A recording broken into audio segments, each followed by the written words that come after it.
Lo que hace la IA es te convierte de humano en casi un superhumano si puedes entender todas las capacidades que te puede potenciar la herramienta. El tema, y yo creo que no es solamente mío, sino es en todo emprendimiento, y tú sabrás muy bien que si es esa capacidad de no caerte, es como en la película de Rocky, es cuánto aguantas, cuánto te pueden pegar en la cara sin que te caigas.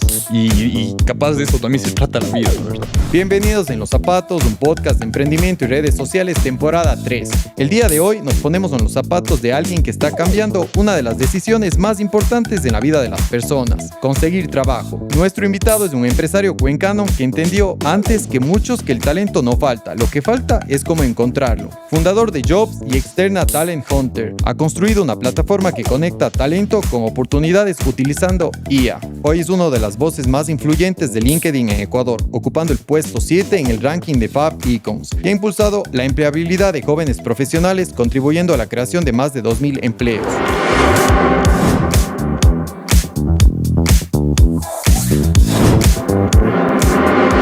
nos ponemos en los zapatos de Juan Martín Cordero.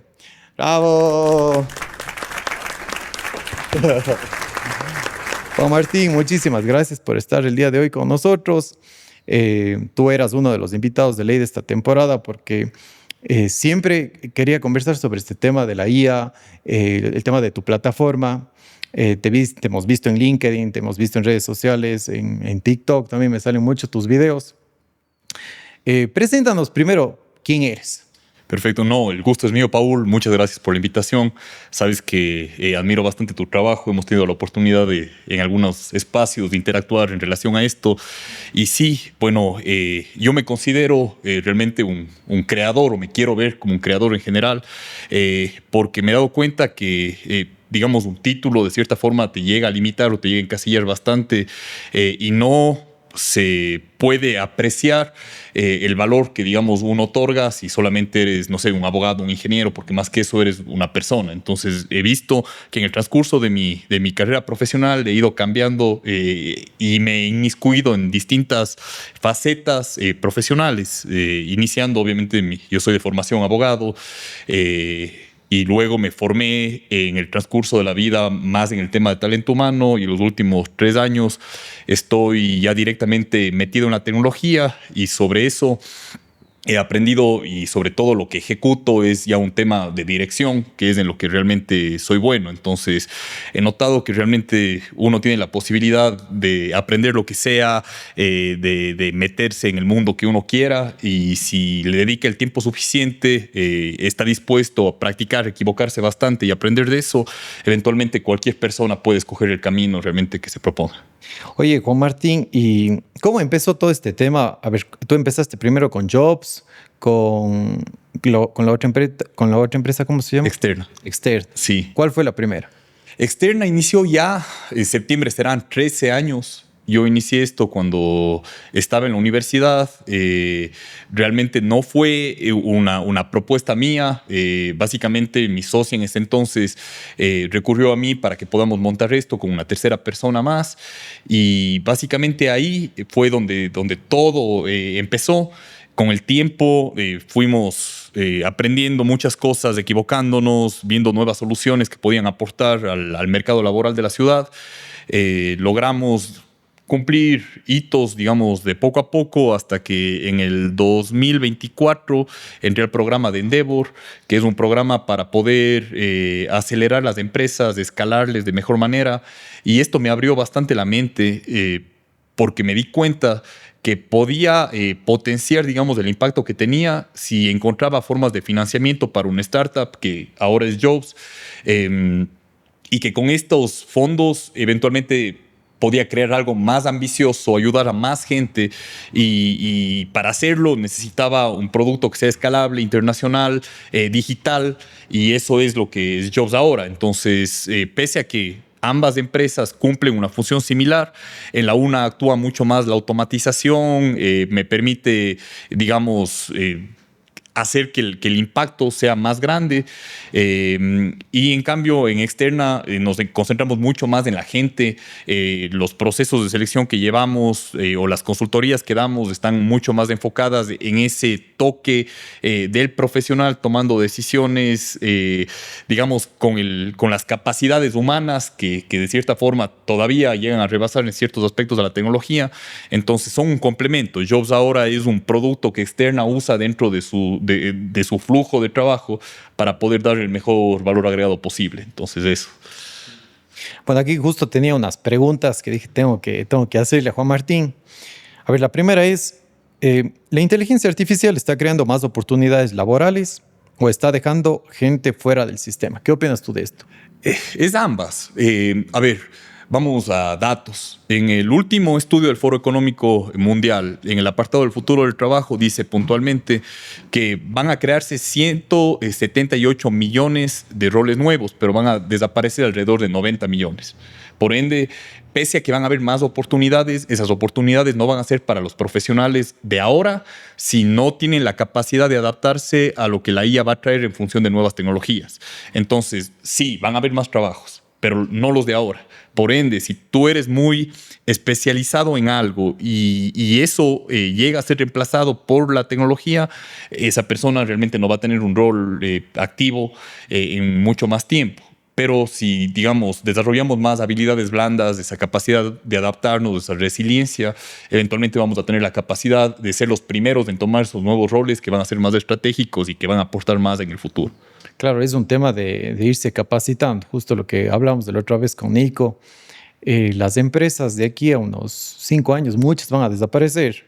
La velocidad que está teniendo la IA desde, bueno, obviamente yo no soy tan experto, estamos recién implementando en la agencia porque yo era me gusta más como la parte orgánica, pero cada vez nos damos cuenta que igual nos sirve un montón, nos ayuda facilitando el tema de edición, rapidez, algo que nos tomaba tal vez todo un día editar, ahora es en segundos. Con tantos efectos especiales que antes solo veíamos, por ejemplo, en películas en el tema de la creación de contenido, ahora es literalmente segundos. Entonces, nos estamos adaptando poco a poco. Yo también me tendré que ir capacitando en esto. Caso contrario, vamos a desaparecer si es que no nos adaptamos a este modelo y varios negocios van justamente por ese camino. Total, es que... Bueno, o sea, un negocio, digamos, es exitoso cuando entregan valor, digamos, te dan una solución a un determinado problema de la gente. En el caso tuyo, claro, es la visibilidad o lograr generar más leads en función de tu presencia digital. Entonces, van a haber ciertos factores que si alguien puede cumplirles mejor, eventualmente vas a caer, digamos, en desuso paulatinamente porque no vas a entregar ese mismo valor que capaz lo hará alguna otra agencia que maneja el tema bien. Ahora, no es un tema general, porque entiendo que también en la parte creativa, en lo que el humano puede dar, hay esa diferenciación que capaz una IA no dé. Entonces yo creo que van a haber ciertos negocios que van a mantenerse y van a ser de nicho humano y muchos otros serán totalmente digitales. Entonces, claro, aparecerán esos nuevos roles justo que hablamos, de esas nuevas oportunidades para las empresas, pero claro, sí es fundamental, por lo menos para saber a dónde voy o qué quiero, saber qué hay, o sea, o que ella me ayuda, qué uso y qué no, y en base a eso hacer. Entonces... Si hoy tu CV no pasa un filtro de IA, ¿es porque no eres bueno o porque el sistema está mal diseñado? A ver, en la parte de las hojas de vida, actualmente solo con modelos de lenguaje estilo ChatGPT, tú podrías tranquilamente adaptar tu hoja de vida en función de la vacante que quieres conseguir. Entonces, es necesario que hayan más, digamos, validaciones de parte de la persona que contrata, que puedan saber a ciencia cierta si la persona tiene la capacidad de cumplir un rol o no. Entonces, en función de eso, yo pienso que que es importante, digamos, usar la IA hasta cierto punto, pero vamos a necesitar tener una mayor cantidad de información que vaya más allá de la hoja de vida, sino sean otro tipo de inputs de estilo una entrevista, saber cómo la persona se desempeña, cómo se comunica, cómo valido habilidades blandas, cómo puedo hacer un buen background check, cómo puedo también tener pruebas psicométricas que son mucho más difíciles de alterar y en función de eso tomar una decisión ya no únicamente basada en una hoja de vida que eventualmente, y como pasó con la hoja de vida física, van a caer en desuso, sino es intentar adaptarnos para encontrar esas respuestas, entendiendo que muchas cosas que antes considerábamos ciertas, con la IA cada vez se van a ir desvirtuando más.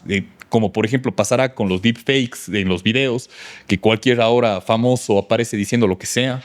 Entonces necesitamos tener esa capacidad o esas herramientas para poder distinguir lo que es real y lo que no. Qué loco, ¿no? Sí, eso es 100% cierto. Ahora, bueno, mis papás, yo tal vez me puedo, hasta yo he caído. Estás viendo un video y dices, chuta, que esto es real. Claro. Y no, realmente hay un montón de cosas que ya son IA. Pero la gente, no sé, los adultos todavía no se dan cuenta de esto y obviamente hay una alteración de la realidad. Claro, es el típico mensaje que pasaba antes, que las tías mandaban a los grupos diciendo así con un scam maldito, que todo el mundo calaba menos de ellos. Es casi lo mismo, solo que ahora es más difícil de detectar. ¿La IA está ayudando a los jóvenes o está presionando más que nunca? A ver, yo estoy convencido que ayuda. Ya, o sea, la herramienta nunca va a ser mala de por sí. O sea, un martillo, por ser martillo, no causa daño. Ahora, el que usa es el responsable de usarle bien para un tema productivo o usarle mal para causar algún tipo de daño. Entonces, yo creo que lo principal es romper ese temor de satanizar una herramienta solamente por el hecho de que hace cosas que capaz pueden causar temor en la gente. Y más bien, en lo que nos deberíamos concentrar es en que las personas sepan darle un buen uso y por otro lado también tengan esa capacidad de discernir, de pensar de manera crítica para saber qué sí y qué no, porque la IA se equivoca bastante también. Y digamos esto que se les llama las alucinaciones en la IA, que es cuando por más que tú le das un prompt bien diseñado y un buen input, a veces te manda cualquier cosa. Entonces sí es bueno tener esa capacidad de entender si eso es cierto o no y también cómo pulir lo que uno le pide a la IA para que el resultado final sea comprobable y sea de cierta forma real. Entonces, creo que nos va a ayudar a todos, a los jóvenes mucho más por la capacidad de adaptarse que tienen, pero eso sin la debida capacitación y la debida conciencia de los posibles errores que pueden haber, puede convertirse en un arma de doble filo. Sí, sí, completamente. El tema de la IA, tenemos que saberlo utilizar, es seguro. La IA se equivoca también, se equivoca, desde el tema de ChatGPT, por ejemplo. Nosotros ya tenemos prompts, ya tenemos igual proyectos para cada marca. Yo soy el propietario, digamos, de todo, sabe perfectamente todo. Se sigue equivocando, por ejemplo, en mi nombre. Es más, hasta ya cambié el nombre porque dije, esta ChatGPT se equivoca. Entonces cambié el nombre de la empresa y le puse, o sea, por ejemplo, antes nos llamábamos Paul B, de la B pequeña. Entonces siempre me ponía B grande, que es la B chica, o sea, escribía tonteradas. Entonces era súper difícil también encontrarme en el buscador de Google. Entonces ya de una, Paul Ventimilla Media. Y ahora sí, en todos los buscadores es rapidísimo como encontrar. Igual para poner en YouTube con la voz era difícil. Entonces, sí, o sea, ChatGPT se equivoca. Sí, tengas tu prompt súper bien diseñado. Todavía hay errores. No es 100% perfecta, pero obviamente nos va a ayudar a aprender muchas cosas. Yo no entiendo algo, no sé algo y claro, uno dice, no, anda a Google, pero es como que me ahorra pasos. Algo que quiero saber ese rato, estoy en el vehículo, escucho una palabra que no entiendo y así de uno. ¿Qué es lo que está pasando? Sí, sí, o sea, yo coincido. El problema es que a veces, claro, la gente le toma como un absoluto y ese se complica bastante. O si no, igual para simplificarse el trabajo de una manera tal vez hasta excesiva, tienden a tomar que lo que dice ChatGPT es 100% verdad y hasta discutir porque la IA te dio y no es una autoridad. O sea, es simplemente un modelo que procesa, digamos, largos caracteres de lenguaje y obviamente sigue siendo una máquina con muchísimos errores y hay que entender eso, usarle sí, pero con la cautela adecuada y debida. ¿Cuándo tú le viste futuro a este tema de la IA o crear una plataforma con IA en este tema laboral? ¿En dónde, cómo se te metió esto en la cabeza? A ver, todo parte porque, digamos, se palpa el dolor que teníamos en externa de que para una posición tenías 300 aplicantes, por ejemplo. ¿Y qué es lo que tenía que hacer en ese momento el analista humano? Es tomar cada una de las hojas de vida y comparar el perfil de cargo deseado versus la hoja de vida del candidato, como un primer filtro. Esta, al ser una tarea, digamos, repetitiva, que podía ser como que solucionada con una inteligencia artificial, fue como el primer paso. Entonces decíamos, si procesamos los 200 CVs y tenemos un matching con el perfil de cargo y sabemos qué tiene la persona y qué le falta, nos ahorramos muchísimo tiempo. Entonces, entendiendo como un dolor nuestro como empresa, y luego como esto se extrapola también con muchas otras empresas más que terminan haciendo lo mismo, al punto que todavía en la cultura del profesional está que yo tengo que tener la capacidad de revisar muchísimas hojas de vida para tener una certeza al momento de yo hacer que el candidato pase al siguiente filtro. Entonces, ahí fue el inicio. O sea, decíamos, ¿qué tal si de todos los que aplican, eventualmente la IA me dice quiénes son los 3 mejores y ahí está lo que hablábamos? Yo no puedo confiar al 100% que eso sea. Entonces, que me diga cómo piensa, por qué ellos son los mejores y que me saque qué tienen y qué no. Por ejemplo, esta persona es buena porque, no sé, tiene la maestría que solicitan en un determinado cargo, pero en cambio tiene solamente 2 años de experiencia y no 3. Y el inglés, en vez de ser un C1, es un A2. Entonces, ahí no es la IA la que decide, sino la IA te ayuda a interpretar cantidades altas de información y a darte los criterios que tiene para saber dónde está ese matching, para que el analista lo que hace es ve los resultados de la IA y dice, ok, aunque la IA me dice que él es el mejor, yo sé que aquí priman las habilidades blandas sobre la maestría, por ende cojo al tercer candidato y ese es el que presento. Y esa es la idea, que la IA no decida por ti, pero que sí te pinte el cuadro de manera tal que la toma de decisiones se vuelva mucho más ágil al momento de que la persona revisa la información de la plataforma. O sea, básicamente les facilita el momento de selección. O sea, más que nada les da como que les resume varios pasos que tienen que hacer para a la final ustedes igual tienen que tomar la decisión. La decisión o la persona que usa la plataforma. Entonces, eso es un microservicio, digamos. Es algo, que funciona en una parte de la plataforma, pero después es intentar agregar estos pasos en todo el proceso. Por ejemplo, en lugar de que tú entres a LinkedIn y tengas que llenar un formulario para que la gente luego de eso vea tu descriptivo, acá solo le pides, le dices, necesito un ingeniero en sistemas que sepa de Node.js y que, de nuevo, hable alemán y al mismo tiempo que tenga experiencia trabajando con empresas del sector financiero. X.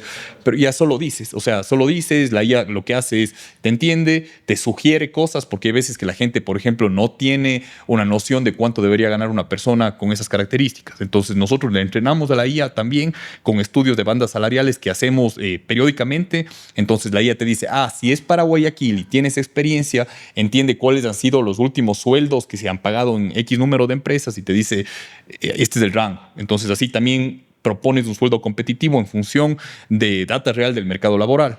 Entonces, eso. Por otro lado, te toma esa información y te arma un descriptivo de cargo, homogeneizando la información, porque hay veces que, no sé, tú puedes poner errores en ciertos términos. Por ejemplo, en vez de poner Node.js, pones Node con 2 O's.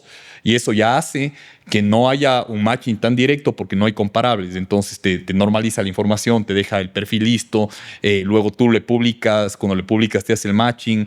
Después de eso les manda una retroalimentación directa a los candidatos, que es algo clave y que no se hace, que la gente aplica y nadie le dice por qué no quedó. Acá ya automáticamente te da un reporte, te dice, no sé, acá te faltó esto, aquello y lo siguiente, dando oportunidad a que el candidato sepa cuáles fueron las razones y al mismo tiempo entienda en qué tiene que mejorar para que en una futura ocasión pueda postular a cargos similares. Entonces, si yo sé que no quedé porque no supe Node, ya sé que si me capacito en eso, en una futura oportunidad, capaz sí quede. Entonces, das esas rutas de upskilling que permite que los profesionales también se puedan orientar. Entonces, ya pasa de ser un directorio de hojas de vida, como era anteriormente, en el que busco con keywords y me sale la gente, a a un sistema mucho más, digamos, preciso, que da más valor y que piensa en varios puntos de dolor de la persona que busca la vacante como de aquellas que aplican. Y justamente esto creo que es un cuello de botella para varias empresas. El tema de contratar personal, yo me acuerdo cuando igual tenía que pedir trabajo, imprimir las 10 carpetas y ver dónde se deja. Claro, así en el 2000, sí, 2020, 2018, 2017, no, era más el modo tradicional de presentar tu carpeta o mandar algo tal vez por correo y de ahí la pobre persona de talento humano tendría que, no se sabría ver, no sabría ver. Exacto, es que eso también. Afecta también hasta la autoestima de la persona. Chuta, no me contrataron, no sé por qué me contrataron, no tiene respuesta. Entonces, mediante estas plataformas ya tienes una respuesta primero de por qué tal vez no fuiste contratado o qué requisito te faltó para que te puedas preparar. Y esto también le beneficia tanto a la persona que está buscando el trabajo como a la empresa, ¿verdad? Exactamente. O sea, la empresa de cierta forma puede poner ofertas que están mucho más apegadas al mercado laboral real. Le facilita todo el proceso de búsqueda. Digamos, cuando ya publican en bolsas de empleo de varias universidades, que también es bueno porque pueden ayudar a que los jóvenes profesionales puedan conseguir trabajo.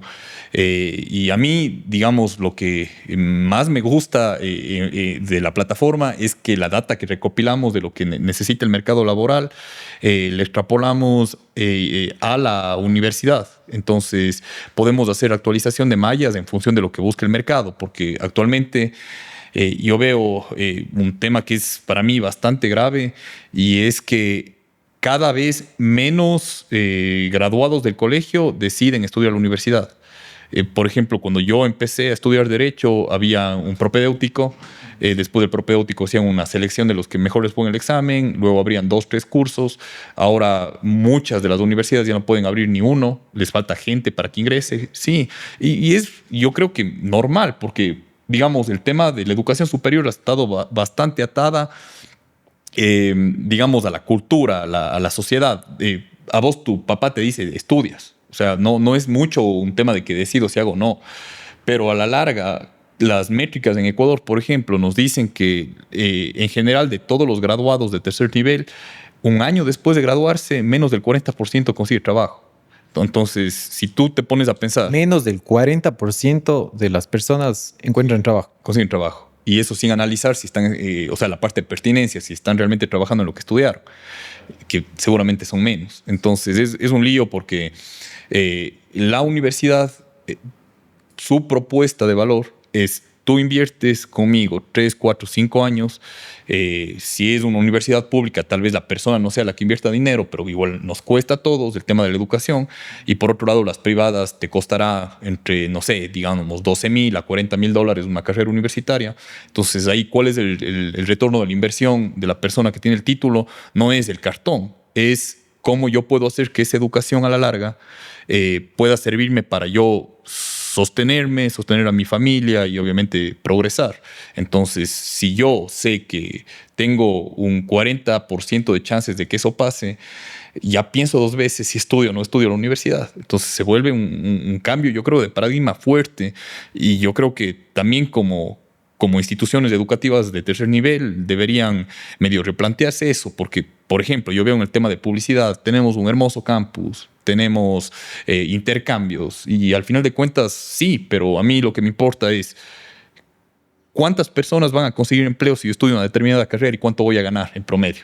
Por eso las universidades de Estados Unidos, su carta más grande de presentación es esa. Yo soy Yale, el 96% de mis graduados tienen trabajo, el 4% que no está estudiando un doctorado, y el promedio del sueldo promedio para una determinada carrera es inicialmente de $60,000 al año, y en 5 años va a ser de 100,000 y bla, bla, bla. Entonces vos dices, ok, si yo me mato estudiando, estoy en un Ivy League, por lo menos esperaría un promedio, y si es menos de promedio no pasa nada, pero no va a ser que me voy a quedar sin trabajo. Entonces cambia bastante la idea. Completamente. Ponte, no sé. Son dos realidades. Son dos realidades. Bueno, en Estados Unidos, obviamente, el tema de la empleabilidad, y acá sí existe todavía esta informabilidad de las empresas. Sí. Claro, las grandes corporaciones obviamente tienen como un sistema más desarrollado, pero es el tema de ir reeducando también, ir reeducando a las empresas, a los estudiantes, porque el típico estudiante también está estudiando algo que no le gusta, tampoco no buscan como buenas plataformas, o sí, la que medio escucharon por ahí, pero las plataformas hay. Entonces es el tema de llegar a la plataforma, de saber usar la plataforma, en este caso, por ejemplo, Jobs. ¿Cómo haces tú para hacer este acercamiento con las universidades, por ejemplo? Perfecto. O sea, yo parto primero de la calidad de información que les podemos dar para que ellos puedan cumplir varios indicadores que les permite a ellos recibir acreditaciones o incluso tener exposición internacional. Entonces, por ejemplo, nosotros con la data que tenemos les damos información de pertinencia de la malla curricular y les damos evidencia para la actualización. Por ejemplo, si en este caso ellos quieren lanzar una nueva carrera, digamos, administración de empresas dual, en ese caso, ¿vale la pena que sea dual o debería ser tradicional? Entonces, la primera data que les damos es que el doble de las personas, digamos, si nosotros hablábamos de un 40% de personas que consiguen empleo formal un año después de graduarse, cuando las carreras son duales, sube al 80%. Entonces, ¿es pertinente que sea dual? Sí, es pertinente que sea dual, pero ya le basas en data, no es porque está de moda, sino, inclusive hay una carrera en una universidad de acá, de la ciudad de Cuenca, en la que tienen un 100% de graduados con trabajo, porque la carrera es dual y porque el currículum es pertinente y porque funciona bien. Entonces, una carrera bien estructurada funciona. Entonces, les damos esos indicadores, les decimos cuántos de sus graduados están trabajando en qué tipo de sector. Les decimos, por ejemplo, cuando los graduados aplican para cambiarse de trabajo, esa brecha que tienen educacional, quién tiene la brecha y qué es lo que le falta para que las universidades puedan hacer cursos de educación continua y le formen al profesional no únicamente hasta que recibe el título, sino durante la vida. Detectamos cuáles son las habilidades blandas más requeridas por el mercado para que le pongan dentro también de su pensum universitario. Entonces, apoyamos con la analítica de data que tenemos para que la propuesta de valor de la universidad se cumpla, y mi meta es que, no sé, en X tiempo, 10 años, ya no sea un 40% de los graduados, sino sea un 45, 50. Y ahí va a ser, digamos, lo que a mí realmente me va a llenar de orgullo haber sido parte de ese cambio. Dentro de la plataforma también les damos vacantes internacionales, también para cumplimiento de temas de movilidad de las universidades, pero también porque sabemos, y como tú decías, hay una realidad en el Ecuador que no hay en Estados Unidos. Y también es lo que me han cuestionado. Me dicen, perfecto, pero ¿cómo vas a conseguir trabajo a la gente si no hay las vacantes? Si no hay en el Ecuador, vemos afuera. Hay que hacer lo que hay que hacer para cumplir la propuesta mía de valor. Entonces, hemos tenido ya varios en este momento acuerdos con headhunters, con empresas grandes, principalmente en Estados Unidos. Ahora tenemos recién 2 en Europa que nos solicitan perfiles de distintas carreras. Entonces, les habilitamos la plataforma, ellos ponen las vacantes y hay esa oportunidad de que los estudiantes o puedan trabajar remoto o incluso ahora van un año a trabajar directamente allá y luego ellos deciden si se quedan o regresan, pero abrimos ese abanico de oportunidades para que los profesionales no se limiten a trabajar acá en el Ecuador. Entonces, desde eso, enseñarles también empleabilidad como competencia transversal a los graduados, porque nos ha pasado, y seguramente te habrá pasado, que no te enseñaron cómo ir a una entrevista de trabajo. O sea, estudiaste 4 o 5 años y ¿para qué? Ajá. Creo, tal vez, no sé, en alguna clase, pero no fue nada a profundidad. Y sí es a ver, las universidades igual en nuestro entonces, no sé ahora, porque no he sido estudiante, pero igual tenían muchas deficiencias por la mejor universidad que hayas pasado. Obviamente hay materias en los pensum para llenar, porque la universidad, obviamente, soy pro que tienes que estudiar algo que te guste, pero es un negociado también. O sea, ahora hay una sobrepoblación. Yo veo más de universidades, veo que están llegando muchas universidades a Cuenca también nuevas. Antes eran como contadas las 3, las 4 y eran como monopolios. Ahora hay muchas opciones online, por ejemplo. Y claro, más opciones para vender, el tema de que más personas se inscriban. Hay una sobrepoblación de estudiantes. Exacto. Hay una sobrepoblación de maestrías también y doctorados. Pero el tema es, ¿y después? Exacto. El problema es ese. O sea, yo no tengo que pensar cuántos alumnos meto, sino ¿con cuántos de los que yo gradúo realmente les doy lo que les ofrecí? O sea, no sé, o sea, es como que si hay una marca de carros, yo qué sé, y vos sabes que de los 10 carros que ellos venden, 6 se dañan, o sea, quiebra la empresa, ¿no? Nadie va a comprar carros en ese tipo de negocio. Entonces, la idea es que o sea, es lo mismo en todo tipo de industria. Y yo lo que quiero es impulsarles a que no vayan a tener esa caída a lo largo del tiempo. Es que justamente no hay esa conexión que debe haber esa preocupación, como no hay un ente regulador aquí en el gobierno que, no sé, por ejemplo, hay una sobrepoblación de estudiantes de odontología. El otro día me salió Igual. una noticia sobre esto. Y claro, hablaban que ya hay demasiados odontólogos y no hay puestos de trabajos para tantos. O sea, claro, empiezan a emprender, abren como consultorios, pero ¿cómo te mantienes en el tiempo habiendo tantos? O sea, tiene que haber algún, no sé, ente educativo o que regule esto, pero para eso también esta plataforma, yo pienso que mientras más personas le empiecen a utilizar de la mejor forma, también sirve como una data, que ustedes pueden como irle guiando al estudiante antes de que se gradúe, como irle preparando con este tema, por ejemplo, de cómo realizar tu entrevista, empezar a aplicar realmente algo que sí te guste y que sepas que hay esas opciones de que puedas encontrar tu trabajo, ya sea en Ecuador o fuera. Ajá. Total, o sea, es la idea. O sea, lo que queremos es eso, es poder como que evidenciar la data para que las decisiones vayan más orientadas a los resultados que esperamos. Y es como tú dices, o sea, lo que quiero es poder decir, miren, en este momento la población de odontólogos es tanto. Ya, entonces ahora, o sea, puedes estudiar lo que quieras, pero tienes que saber que vas a tener más problemas al momento de poder ejercer tu profesión por justamente que hay una sobreoferta, digamos, en ese tipo de profesionales. Entonces, lograr balancear esa oferta y demanda laboral en función de analítica de datos y que así haya mucha más pertinencia al momento de ofrecer una carrera, no basada en cuántos se inscriben, sino basada en cuántos obtienen los resultados. Y también no sé cuánta oferta laboral puede haber para esa carrera igual. Abren carreras y como dices, he escuchado maestrías que abren y no hay estudiantes, tal vez ya la gente como desiste por el tema de que se gradúan, no encuentran trabajo, entonces optan, no voy a decir tal vez una maestría, porque capaz me falta la maestría para que me encuentre este trabajo, ya tienen la maestría, se van fuera del país, estudian, regresan, miles de personas empiezan a emprender, claro, porque es, digamos, un camino que les puede dar como que esa opción de salir. Tal. O sea, emprenden casi que no por decisión, sino por necesidad. Entonces es grave. O sea, el tema es transparentar, o sea, tener información clara, decisiones, como te digo, basadas en data, en información, no tanto, digamos, a la voz del carnaval, que es lo preocupante. O sea, todo parte, e inclusive cuando he tenido la oportunidad de participar, digamos, en foros en los cuales te llaman para que puedas dar tu opinión en función de cómo debería ser una actualización de una malla curricular de una determinada carrera.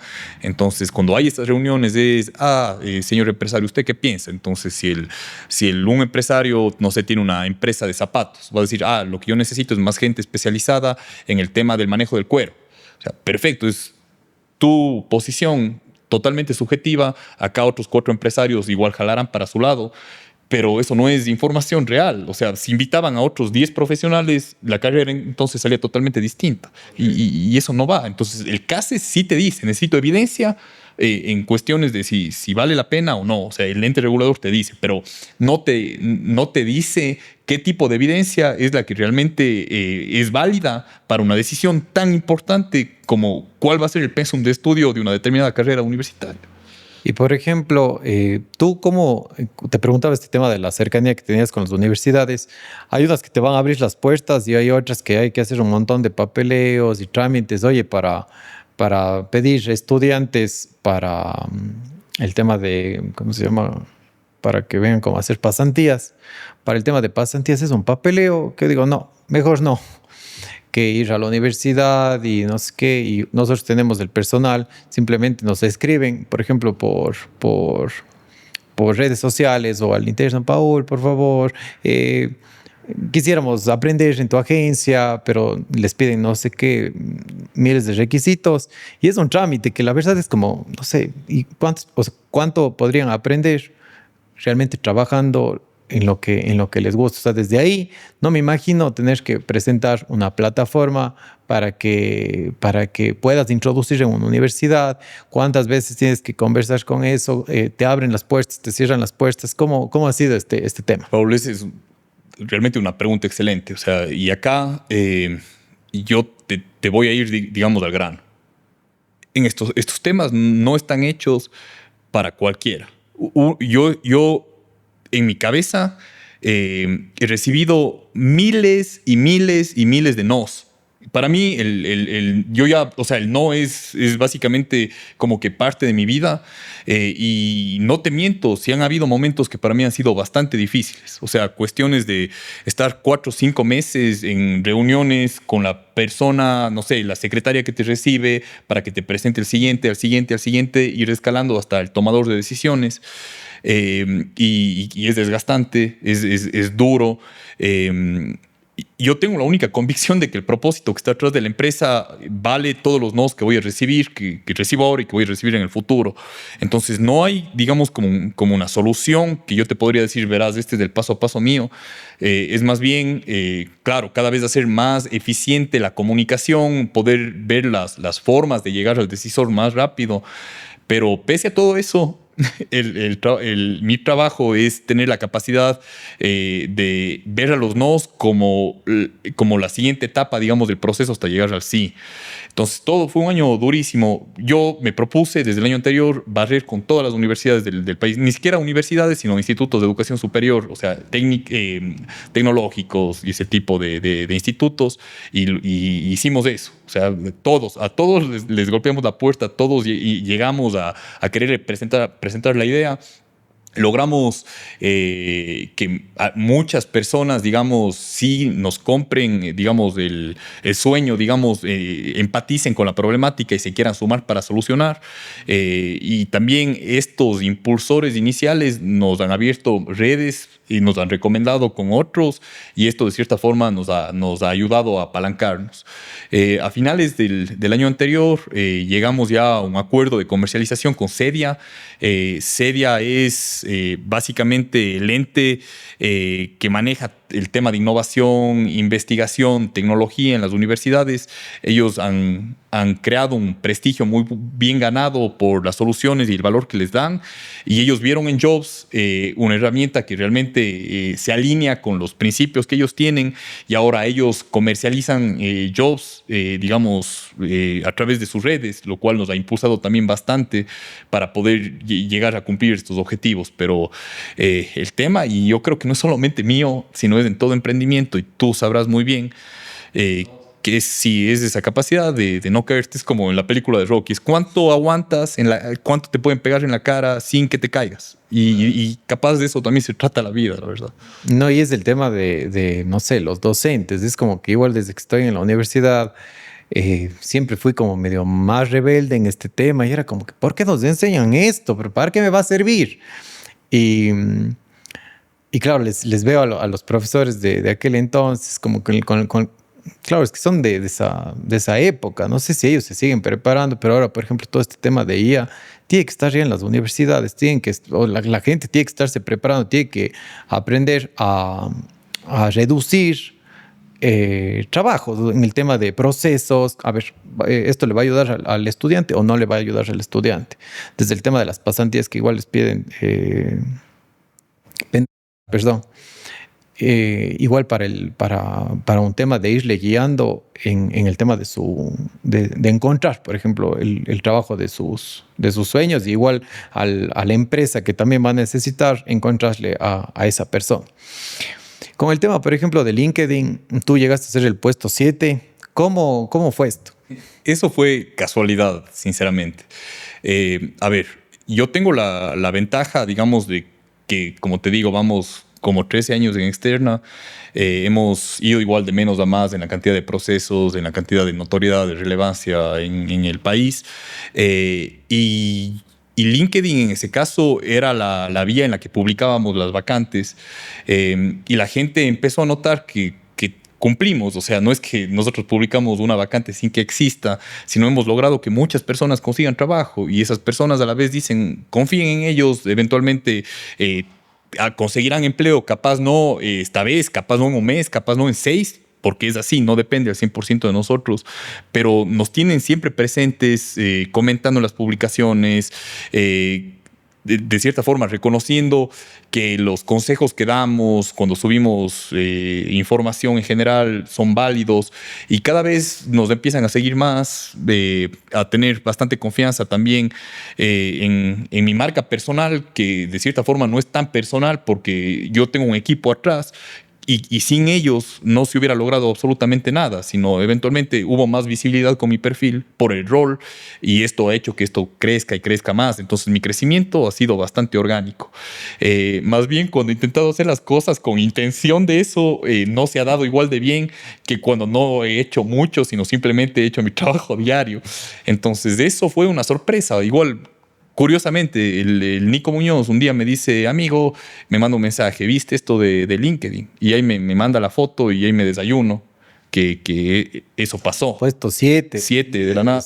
Del Ecuador, imagínate. Claro, yo era, o sea, obviamente súper feliz. Dije como que bueno, y sobre todo tenía esa satisfacción de que no fue algo que digamos, yo me obsesioné con conseguir, como si hago en muchas otras cosas, sino fue algo que se dio. Y ya viendo esa posición, claro, también no fui tonto y dije, no, hay que darle más impacto. ¿Qué hacemos para que esto mejore, que esto crezca?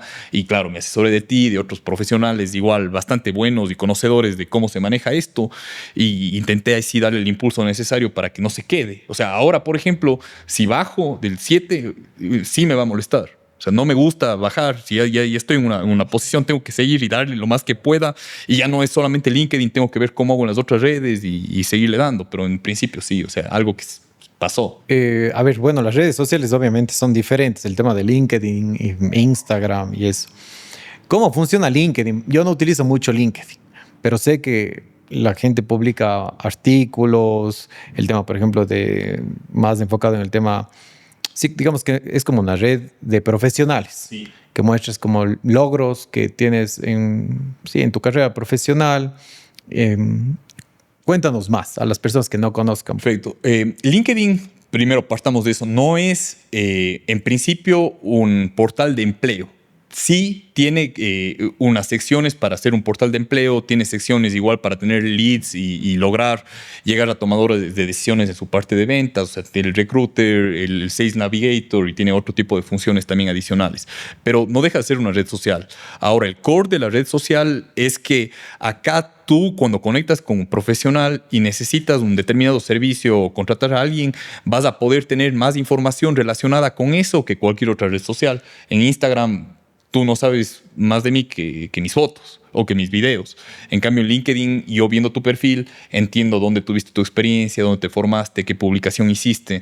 Entonces, la información y la visibilidad que te presenta LinkedIn está más orientado a ese ámbito profesional, que te permite y te da esa visibilidad global, para que cualquier persona que necesite un experto en una determinada materia pueda ser encontrado de manera más fácil. Y digamos, a ver, en Instagram el tema es publicar reels.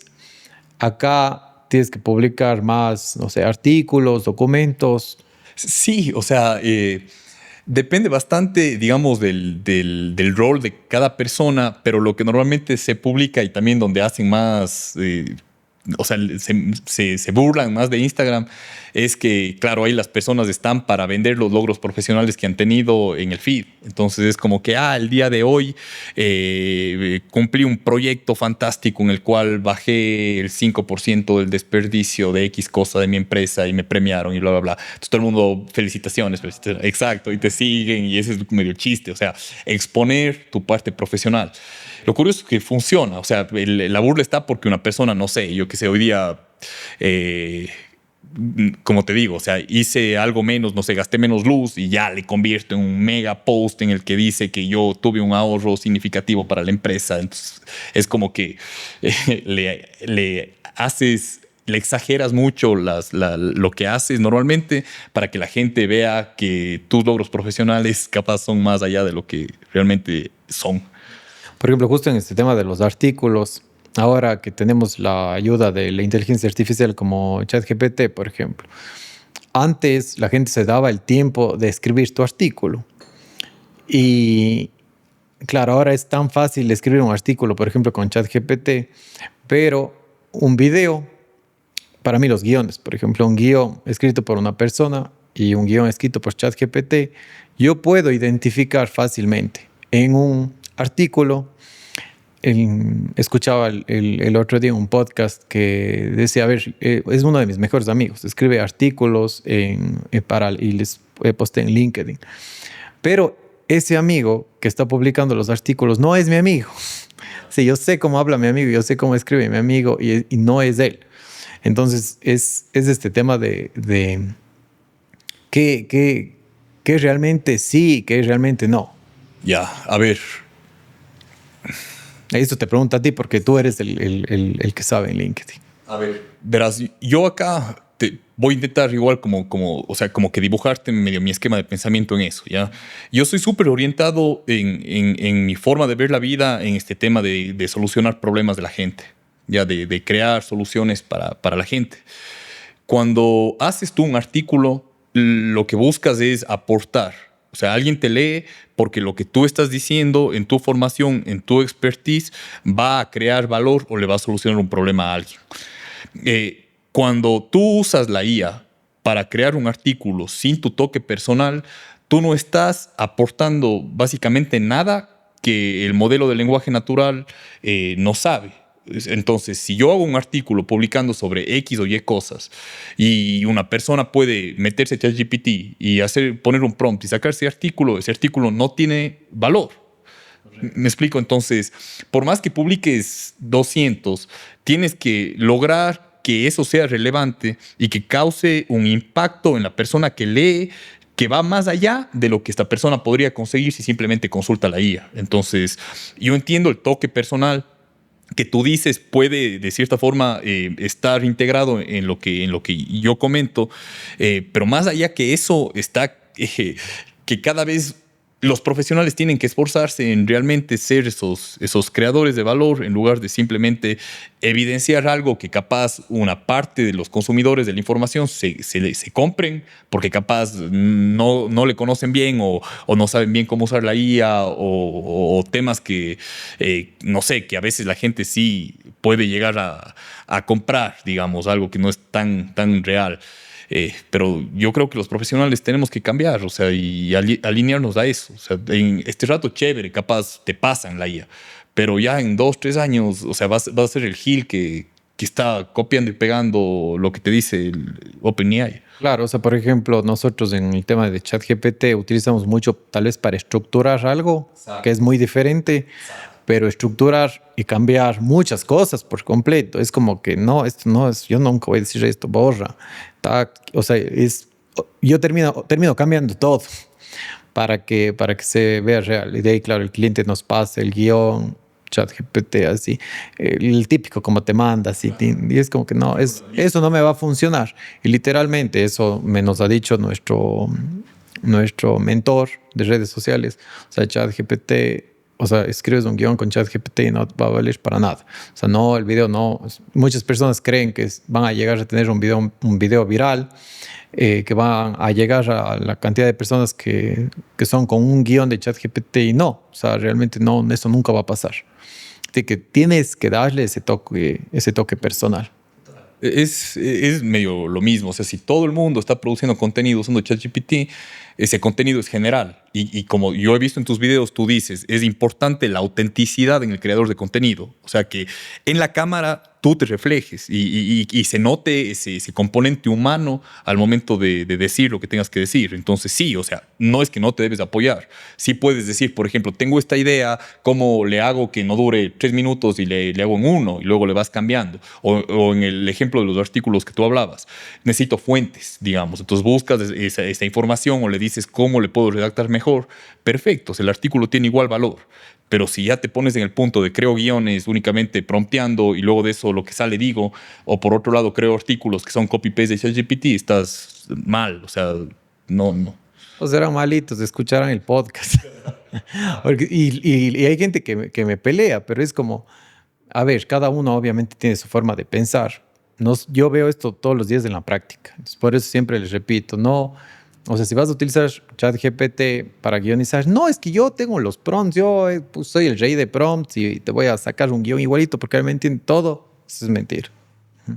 O todavía no hay esa IA tan perfecta que realmente te llegue a entender, o sea, a entrar en tu cerebro y entienda tus emociones. Todavía no llegamos a eso.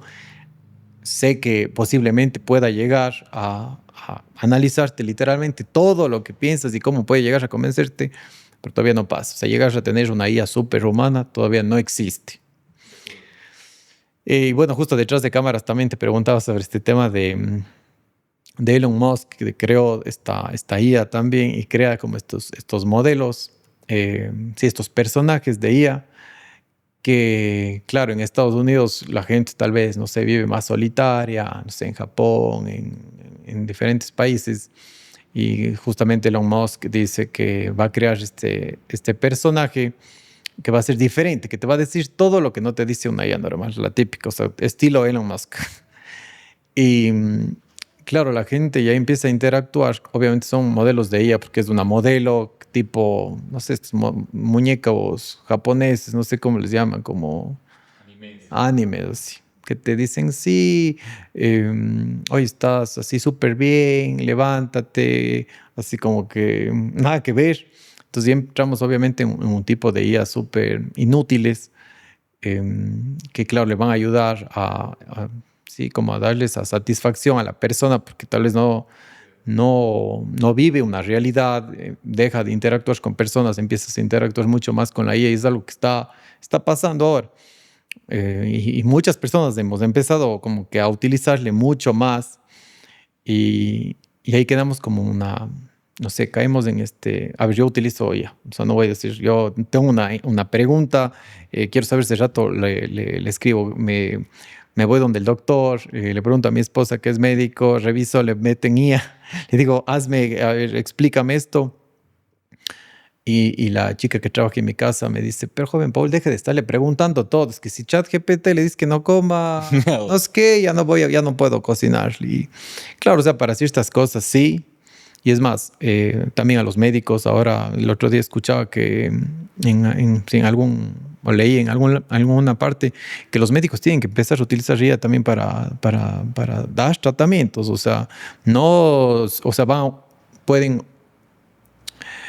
eh, no equivocarse tanto, porque también hasta para dar un tratamiento puedes llegar a equivocarse, somos humanos. Si tienes como también un diagnóstico no sé, de IA, te puede ayudar también a mejorar y equivocarte menos. Entonces es el tema de saber cómo utilizarlo bien, como decías. O sea, yo ahí, bueno, vamos medio relacionado con el principio que habíamos hablado, de solucionar problemas, dar valor. Yo pienso que, o sea, el mundo de cierta forma es de información. O sea, a ver, si yo este rato te veo a vos, es porque mi ojo es un receptor de carencia de luz o de un determinado, digamos, de unas determinadas ondas de luz que me hacen a mí apreciar, digamos, lo que vos eres y por ende yo veo que tu camisa es negra y eso, pero mi ojo es un receptor de información y todo lo que está alrededor nuestro es de información de diferentes formas, digamos, en la parte auditiva, en la parte visual, hasta en la parte, digamos, de sensaciones, de poder tocar y eso. Hablando de los médicos, por ejemplo, cómo ellos hacen un diagnóstico para poder determinar qué tipo de fármaco te entregan a ti, es porque analizan información. O sea, dicen, a ver, tengo este examen de sangre, me dice que los triglicéridos están altos, no sé, los glóbulos blancos están bajos, etcétera, etcétera. Entonces ellos procesan esta información de un examen y en base a los conocimientos que tengan, determinan cuál es el fármaco a recetarte para que esos síntomas cambien.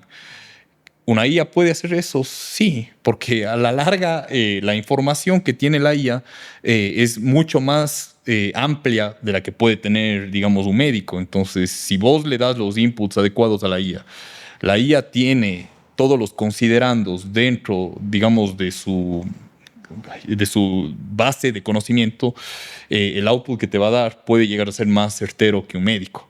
Ahora, ¿va a reemplazar al 100% a un médico? No. pero de cierta forma sí le va a ayudar bastante a que sus diagnósticos lleguen a ser más precisos a lo largo del tiempo. Entonces, ahí está medio cómo ir identificando en que sí, que no. Muy probablemente el 90% de los médicos que vean esto pueden decir, no, es que es imposible por A o B razones, pero la verdad es que es eso, es tomar información, procesar la información y dar un output como médico diciendo que es lo mejor. ¿Y qué es lo que el médico aprendió? Igual, información y experiencia a lo largo de su estudio, de su carrera, que le permiten a ellos cada vez ser más certeros al momento de decidir qué te recetan y qué no. Claro, o sea, es que como todo, yo creo que tiene su parte buena, por supuesto, y también tiene su lado oscuro, ¿no? En el tema de que, por ejemplo, también leía que el 25% de la población en Estados Unidos toma, y el tema le relaciona mucho que pasan en los teléfonos o, por ejemplo, los niños de ahora que crecen, yo que tengo bebé, ya me preocupo porque les veo a veces a mis sobrinitos que se desesperan cuando no tienen el teléfono. Entonces ahí es un tema de redes sociales, teléfono, que tengan acceso también a ChatGPT o que empiecen como en el tema de los colegios. Por ejemplo, hazme en el tema que hablamos de los ensayos. O sea, siempre va a tener su lado bueno y su lado malo. ¿Cómo lo vamos a controlar? En pocos años no tengo idea. Pero el punto aquí es que tenemos que educarnos para darle el uso que tiene que tener la herramienta. Obviamente, a capacitarnos, porque vamos a eso. No nos vamos tampoco a poner un espejo y decir, no sirve para nada de eso. No utilicen porque es una herramienta muy útil. Como en este caso, tú pudiste crear una plataforma que te solventa varios procesos para llegar a conseguir empleo, que es una parte muy positiva que le diste a la IA. Sí, y inclusive, por ejemplo, ahora ya le uso, digamos, plataformas de no-code de estilo Lovable, y yo mismo creo el front de la página web para que luego los desarrolladores ya tengan la idea clara de cómo es lo que quiero y ellos hagan toda la ingeniería en el back. Entonces, o sea, te vuelve... Ay, el humano, en esencia, tiene capacidades increíbles y a veces nos desmerecemos de las posibilidades que uno tiene solamente por el hecho de ser humano. Entonces, lo que hace la IA es te convierte de humano en casi un superhumano si puedes entender todas las capacidades que te puede potenciar la herramienta. Entonces, o sea, miedo no, es más bien algo increíble. Y, por ejemplo, hablando de este tipo de cosas, de que sí, hay gente que capaz le reemplaza a la compañía de un amigo con una IA y cosas así. O le tienen como de psicólogo. ¿Qué opinas? ¿Será que mi esposo me está poniendo los cachos? ¿Qué piensas? Es como que yo creo que le van como que muy allá. Pero yo creo que eso sí es un tema. Es un tema de tratarse porque, o sea, a ver, la relación entre humanos no puedes como reemplazar. Como te decía, hay casos en Estados Unidos de personas que su pareja es esta muñeca de personaje artificial. Total, o sea, yo soy bastante partidario de la libertad del individuo. O sea, a mí realmente si hay alguien que le gusta, no sé, estilo en la película de Hair, tener una novia virtual y con eso está feliz, o sea, bien por él. Yo soy totalmente contrario en el tema de que llegue alguien que piense que sabe más que vos y te prohíba ese tipo de cosas, inclusive el uso de la IA, como suele pasar, no sé, en esta facultad no se puede usar IA para esto. O sea, yo creo que ahí el que está mal es el que prohíbe porque no entiende cómo hacer que eso sea beneficioso.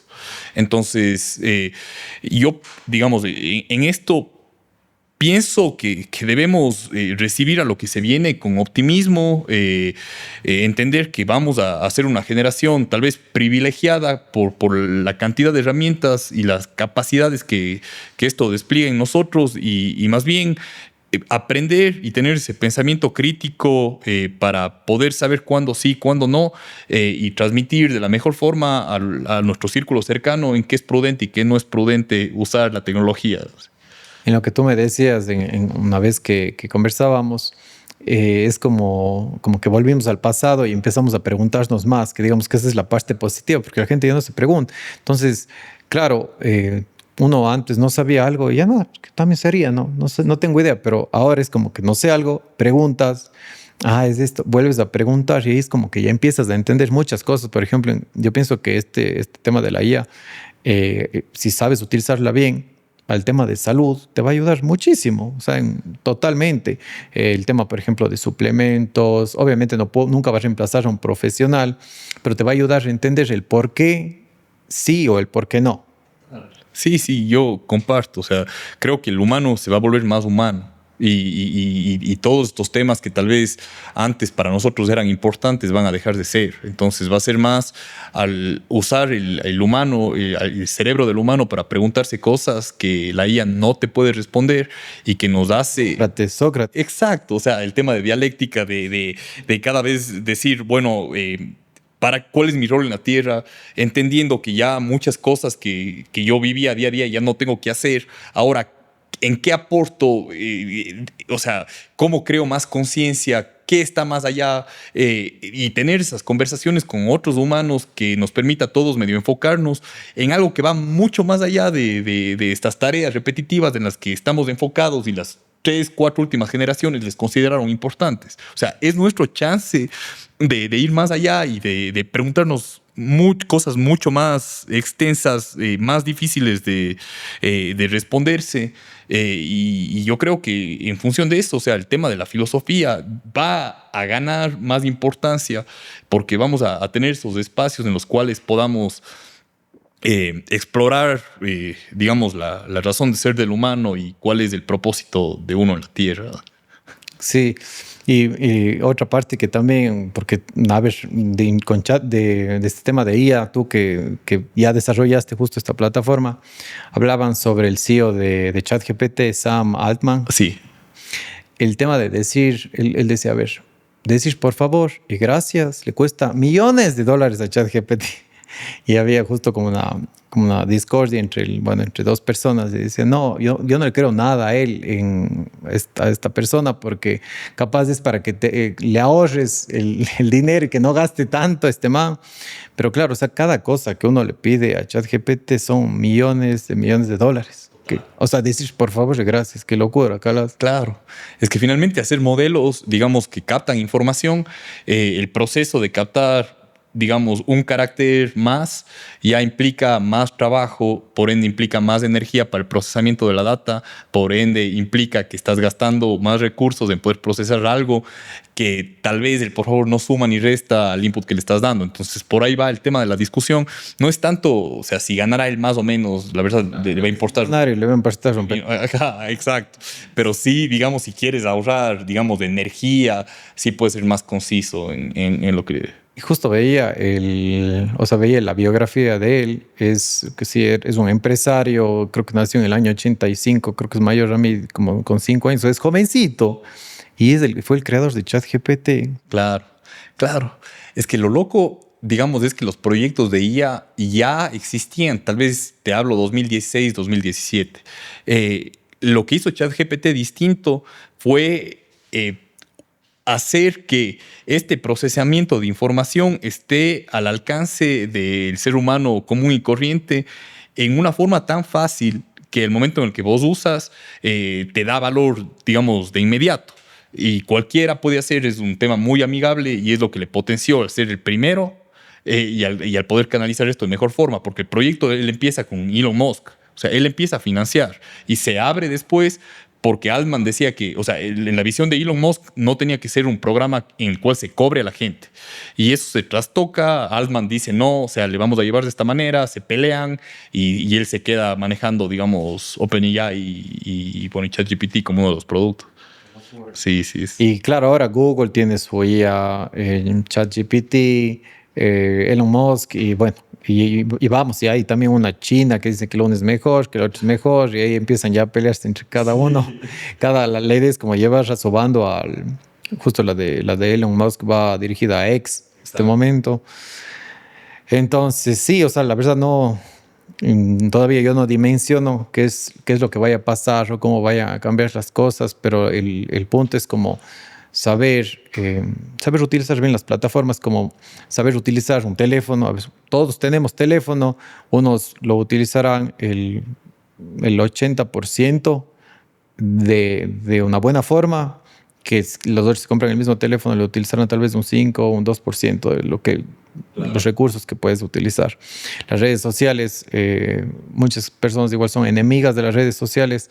Si sabes consumir un contenido correcto, o si más que consumir eres un creador, es muy diferente al estar perdiendo el tiempo en redes sociales. Entonces todo está en la persona, o sea, en el tema de los hábitos, en la parte educativa de la persona, y no quedarnos como ignorantes en el tema. O sea, utilizar bien las plataformas. ChatGPT no nos podemos como huir de un modelo que ya existe, un modelo de IA que ya existe. Las empresas, el otro día hablamos con los dueños de Home Dental, todas las máquinas te crean un diente que antes igual era tal vez en un mes, ahora es en segundos. Modelos rapidísimos para reparar vehículos, las máquinas, los equipos son igual en segundos, y vamos para allá, vamos para eso, y obviamente de que van a desaparecer trabajos, van a desaparecer. Ahora, por ejemplo, este tema de los vehículos que se manejan solos. Se manejan solos, llegas y ya, claro, no va a haber tal vez tantos uberianos. Sí, exacto. Es una locura. No, yo no me imaginaba eso. Dije, capaz si había estos programas hace años que te mostraban en los dibujos, pero es ahora algo que está pasando, y no estamos muy lejos de una realidad cuando tal vez los vehículos estén volando. O sea, no, o sea, ya digamos estos mismos drones que ya transportan, o sea, drones grandes que pueden mover gente. Transportan los pedidos de Amazon en drones. Entonces estamos avanzando. Obviamente los países, como en este caso los países tercermundistas, se demoran un poco más, pero primer mundo ya lo están haciendo. Hay una realidad súper diferente, Estados Unidos versus Europa, por ejemplo. En Inglaterra como que la gente es también más consciente en el tema de salud. Podemos ver los casos de personas obesas en Estados Unidos. Para mí es 100% hábitos. El tema de llegas, claro, te matas trabajando, comen pésimo. Y el tema de una cultura, por ejemplo, en Londres, que las personas se preocupan mucho del qué comer, cómo utilizar bien tus social media, fomentan el tema de la lectura. Obviamente no es todo el público, pero es como una cultura. La cultura estadounidense, la cultura de Inglaterra, que es diferente. Y nosotros, el tema es como de ir obteniendo como lo mejor de ir educando y ir educando también a las nuevas generaciones que vienen. De acuerdo. Eso, en el tema de Jobs, ¿cómo vamos de aquí para, cómo le ves a Jobs en 5 años, al tema de externa? A ver, en el caso de Jobs, es mi proyecto, digamos, de vida. Yo estoy obsesionado con que eso se dé y no voy a parar hasta que pase. O sea, no, digamos, no quiero y no veo por el mismo impulso, digamos, que tengo de que esto no se llegue a dar.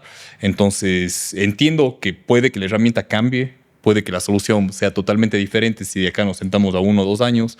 Y está bien iterar, está bien, digamos, ir cambiando en el transcurso del tiempo mientras hay un problema lo suficientemente grande para que una solución, digamos, cause un impacto que sea, digamos, de cierta forma trascendental.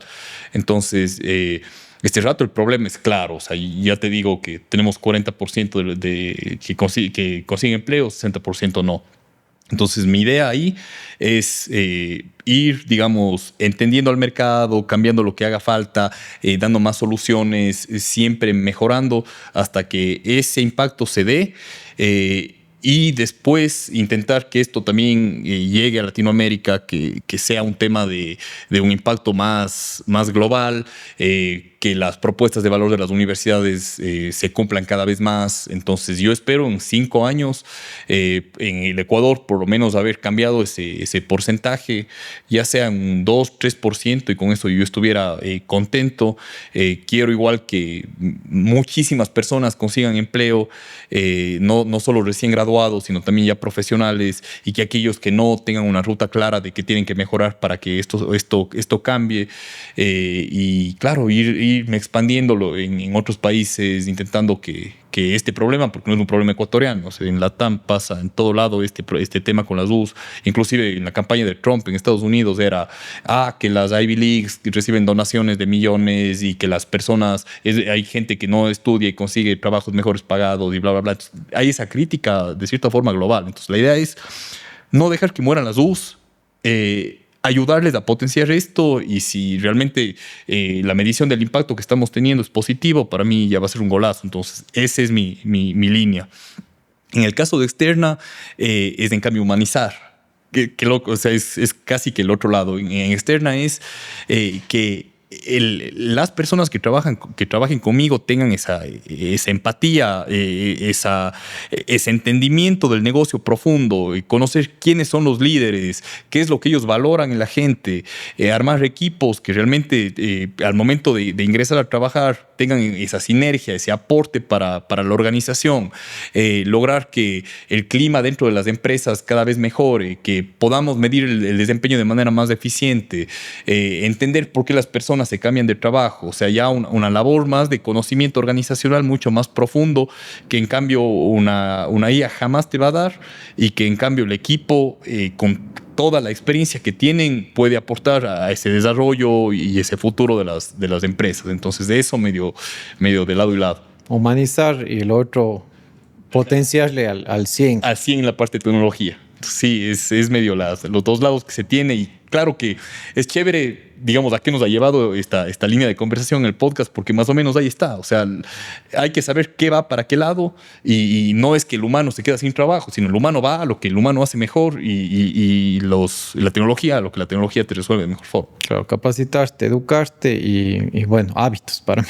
Total. Sí, inclusive, Paul, o sea, pensando en esto, en el tema de mallas y en el tema de la educación, y en relación con lo que vos me dices de los hábitos, las habilidades blandas y eso, yo creo que para allá debe ir más el tema de la educación. O sea, que tú sepas, digamos, resolución de problemas, que tengas esa capacidad de adaptarte, que sepas cómo hacer, por ejemplo, una reunión efectiva, que puedas gestionar bien tu tiempo, que sepas cómo hacer que tus hábitos, digamos, cada vez mejoren en función de no caer en una zona, digamos, de pánico, ¿sí? Sino mantenerte en una zona de estiramiento y salir de la zona de confort, digamos. Entonces, esos pasos a que el humano, de nuevo, o sea, saque eso, independientemente si mañana ya no hay ChatGPT, si no hay otra plataforma, ya no usas Slack, ya no usas Figma, sino cambia a otras, eso no pasa nada. La persona que tiene esas habilidades blandas va a saber adaptarse, y ya no es tan importante un conocimiento técnico de entrada, sino la capacidad de aprender en el futuro cualquier cosa que se venga.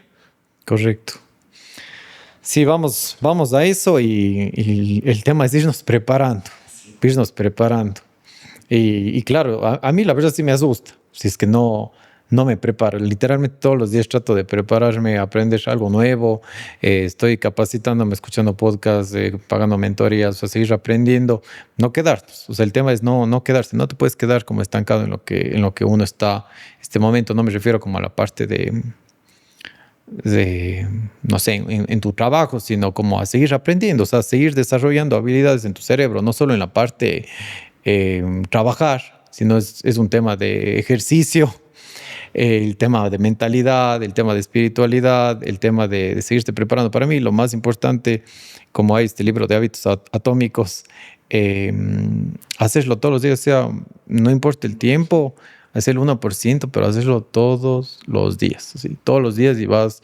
Y yo estoy traumado con este tema, por ejemplo, de claro, que dicen, si usas ChatGPT vas a tener demencia en temprana edad, si no tomas esto vas a llegar a tener demencia. Y bueno, es claro, es un tema del uso que le das a las cosas, del hábito que llegas a tener en tu día a día. Y